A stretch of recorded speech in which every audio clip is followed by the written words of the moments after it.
Assalamualaikum dan selamat sejahtera diucapkan kepada Dr. Nora Azan binti Haji Nahar serta rakan-rakan sekalian. Pada hari ini, kami kumpulan 6 daripada kelas BMCO 1106 Komunikasi Penulisan 1 Seksyen 2 akan membentangkan prinsip-prinsip penulisan dalam esei. Trend muzik di Malaysia merupakan tema penulisan bagi kumpulan kami dan kami akan menerangkan 4 prinsip penulisan yang digunakan bagi menulis esei kami.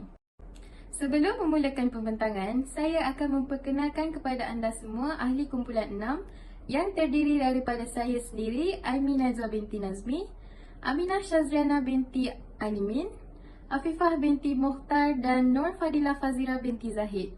Baiklah, pertama sekali, saya akan menerangkan serba sedikit mengenai prinsip penulisan yang pertama iaitu pemerengganan. Menurut Abu Hassan Abdul dan Abdul Majid Mat Idris 2012, pemerengganan merupakan satu aspek yang penting dalam sesebuah karangan. Prinsip pemerengganan akan dikembangkan secara tersusun dalam satu rangkaian ayat yang saling berhubung kait. Dengan adanya prinsip pemerengganan ini, penulis dan pembaca dapat melihat hubung kait antara isi-isi dalam karangan dengan lebih jelas. Perenggan yang baik adalah perenggan yang mempunyai tujuan, mengandungi idea yang jelas, mengandungi maklumat yang mencukupi dan merangkumi ayat gramatis yang mudah difahami. Terdapat 3 komponen pemerengganan yang berkesan iaitu pendahuluan, isi dan penutup. Pendahuluan berfungsi untuk menjelaskan tajuk dari segi makna, tujuan dan gambaran tentang konsep penulisan. Berdasarkan esei penulisan kami, pendahuluan jenis corak persembahan telah digunakan iaitu ungkapan dan falsafah. Berikut merupakan contoh pendahuluan ungkapan dan falsafah. Seterusnya adalah perenggan isi yang mana ia berfungsi untuk menyampaikan idea yang jelas agar cepat dan mudah difahami pembaca. Bagi esei penulisan kami, penggunaan perenggan isi jenis deduktif dan induktif telah digunakan.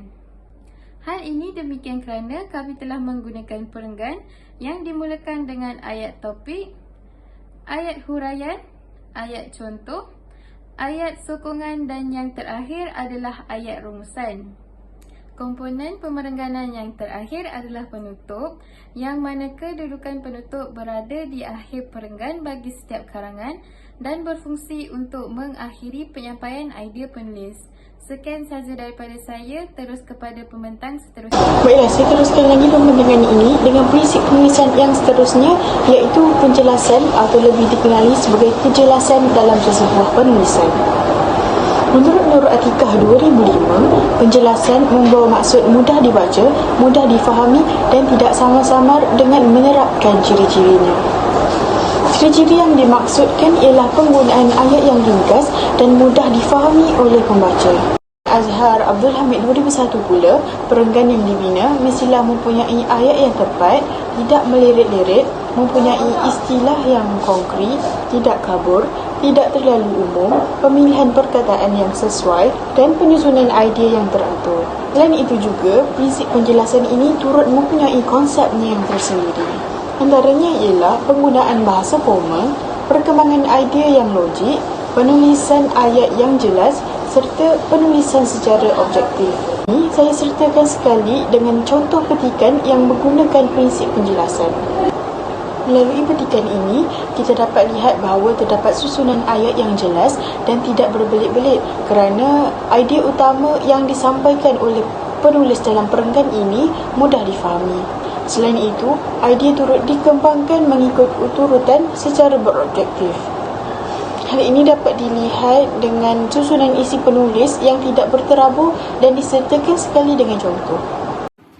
Assalamualaikum warahmatullahi wabarakatuh dan salam sejahtera saya ucapkan. Saya Aminah Syazriana binti Alimin dengan nombor Kametrik 2118608 akan membincangkan salah satu prinsip penulisan iaitu kesatuan. Menurut pendapat Muhammad Azhar Abdul Hamid 2001, beliau menjelaskan bahawa kesatuan dalam penulisan perenggan merupakan tumpuan atau pemusatan keseluruhan isi yang berfokus pada tajuk penulisan. Manakala mengikut pendapat Awang Sarian 2004, kesatuan bermaksud sebuah perenggan yang dihasilkan sebolehnya mestilah menjurus kepada satu hal atau satu idea sahaja. Ciri prinsip penulisan kesatuan ialah penulisan yang dilakukan mestilah menjurus pada satu hal atau satu idea sahaja. Seterusnya, tumpuan atau pemusatan keseluruhan isi hendaklah berfokus pada tajuk penulisan dan isi-isi yang disampaikan mestilah mantap, tepat, tersusun rapi dan berkesinambungan. Berikut ialah contoh petikan kesatuan berdasarkan tajuk penulisan kumpulan kami. Isi utama dalam petikan ini ialah muzik mampu mempromosikan kebudayaan dan keunikan setiap etnik di Malaysia. Berdasarkan keseluruhan petikan menunjukkan bahawa huraian masih lagi menjerumus kepada isi utama dan memberikan contoh yang mampu difahami dengan lebih mudah untuk setiap pembaca. Sekian, itu sahaja daripada saya. Teruskan dengan prinsip seterusnya. Prinsip penulisan yang seterusnya ialah kepautan. Menurut Ani Zumairah, pada tahun 2017, kepautan bermaksud pertalian antara satu unsur dengan unsur yang lain yang mempunyai kesinambungan dan saling bertautan. Prinsip ini boleh terjadi antara ayat dengan ayat, perenggan dengan perenggan ataupun antara bahagian seperti pendahuluan, isi dan penutup. Aspek-aspek ini perlu mempunyai perkaitan agar mesej yang ingin disampaikan kepada pendengar dapat difahami dengan jelas. Seterusnya, kita pergi kepada kaedah atau cara yang boleh digunakan untuk memautkan setiap unsur yang terlibat. Setiap unsur ini boleh dipautkan dengan menggunakan alat penghubung seperti kata ganti nama diri, pengulangan kata dan juga penanda wacana. Bagi kata ganti nama diri, terdapat 3 jenis iaitu kata ganti nama diri pertama seperti aku, saya, kami dan juga kita. Dan seterusnya kata ganti nama diri kedua iaitu awak, kamu, engkau dan juga kalian. Dan seterusnya kata ganti nama diri yang ketiga seperti dia, beliau dan mereka. Apakah yang dimaksudkan dengan pertautan logik? Pertautan logik ini merupakan hubungan yang munasabah dari segi logik, yang mana ia berfungsi untuk menyatakan sebab, punca, akibat atau idea yang baru. Contohnya, penggunaan penanda wacana hal ini demikian kerana yang menyatakan punca sesuatu itu terjadi. Seterusnya ialah pertautan ruang. Dalam aspek ini, penggunaan kata arah seperti atas, bawah, antara, dalam dan luar sering digunakan. Selain itu, pertautan waktu yang merupakan hubungan peristiwa dengan peristiwa seperti kini, kemudian atau sebelum ini yang menunjukkan wujudnya ruang antara waktu di situ. Yang terakhir ialah pertautan emosi yang menerangkan hubungan antara perasaan dan juga peristiwa yang berlaku. Contohnya sedih, gembira, marah dan lain-lain.